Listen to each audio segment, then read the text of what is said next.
मैंने बहुत लोगों को खुशहाल होते देखा है, बामुराद होते देखा है, कर्जे उतरते और कर्जों के बोझ हटते मैंने ये देखा है।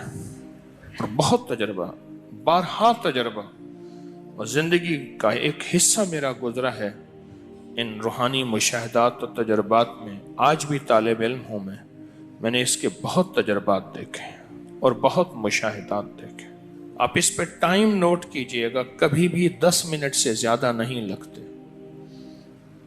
तवज्जो से ध्यान से पढ़ें भी तो 10 मिनट लगते हैं। जो चाहता है कि मेरी नस्लें खुशहाल हो जाएं और मेरी ज़िंदगी खुशहाल हो जाए, खुशहाल भी कैसी हो? खुशहाल भी ऐसी हो कि किसी की ना जेब पे नज़र पड़े, न किसी की इमदाद हो, न किसी की मदद हो, न किसी का हाथ ऊपर का हो और मेरा नीचे का हो।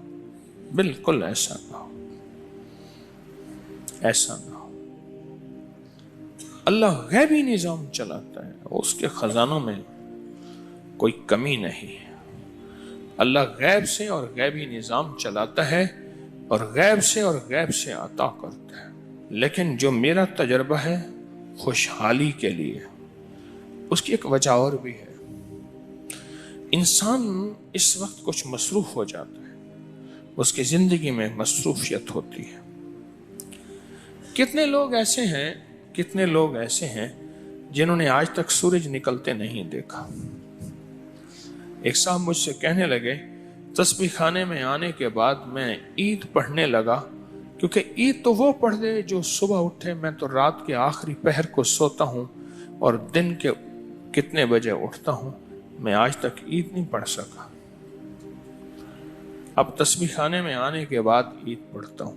इसको मैंने बहुत लोगों को बताया और बहुत लोगों ने अपने तजर्बात मुझे बताए और मुशाहदात मुझे बताए।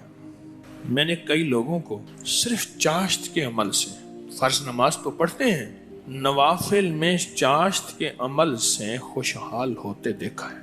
फजर की नमाज के 1 घंटे बाद, चलो तय कर लें इशराक है, इशराक के 1 घंटे के बाद चाश्त। बस आसान आपको तरीका बता दें। फजर के 1 घंटे के बाद क्या? इशराक के नफिल, ठीक।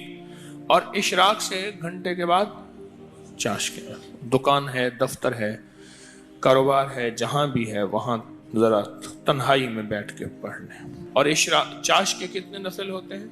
हाँ जी, कम अज कम 4 नफिल होते हैं। वो 4 नफिल एक ही सजदे से भी पढ़ सकते हैं, जुदा जुदा भी पढ़ सकते हैं। यानी चारों एक ही सजदे से पढ़ सकते हैं, जुदा भी पढ़ सकते हैं। जो ये फैसला कर ले कि मैंने इशराक पढ़नी है, चाश्त में ये नफिल चाश्त के पढ़ने हैं, अच्छा यही नफिल, यही अमल इशराक में भी पढ़ सकता है। लेकिन मैंने जो तजर्बे किए हैं, चाश्त के इशराक के अपने फायदे, उसकी अपनी तासीर, ना इनकार हमेशा इकरार। अब चाश्त की रकत में जो बंदा चाश्त की रकत में एक बार अलम नशरह और एक बार कुल हुवल्लाह, बस कोई मुश्किल नहीं। आज मैं आपको अमल बता रहा हूँ। पहली रकत में सूरत फातिहा के बाद एक बार अलम नशरह और एक बार सूरत इखलास, सूरत कुल हुवल्लाह। फिर दूसरी रकत में सूरत फातिहा के बाद एक बार अलम नशरह, एक बार कुल हुवल्लाह। तीसरी रकत में सूरत फातिहा के बाद एक बार अलम नशरह और एक बार कुल हुवल्लाह। और चौथी रकत में सूरत फातिहा के बाद एक बार अलम नशरह और एक बार कुल हुवल्लाह। क्योंकि हदीस में अभी आप एक लफ्ज सुना, अभी हदीस में एक लफ्ज आपने सुना, वो ये लफ्ज सुना है, सिर्फ सूरत इखलास से मोहब्बत करने वाले का बदला भी जन्नत है। इस वीडियो को लाइक और शेयर करें, अब करें YouTube चैनल को सब्सक्राइब करें और रोजाना ज्यादा से ज्यादा सब्सक्राइब करवाएं। आप दूसरों के लिए सदका जारिया बनेंगे, अल्लाह पहले आपके दुख टालेगा।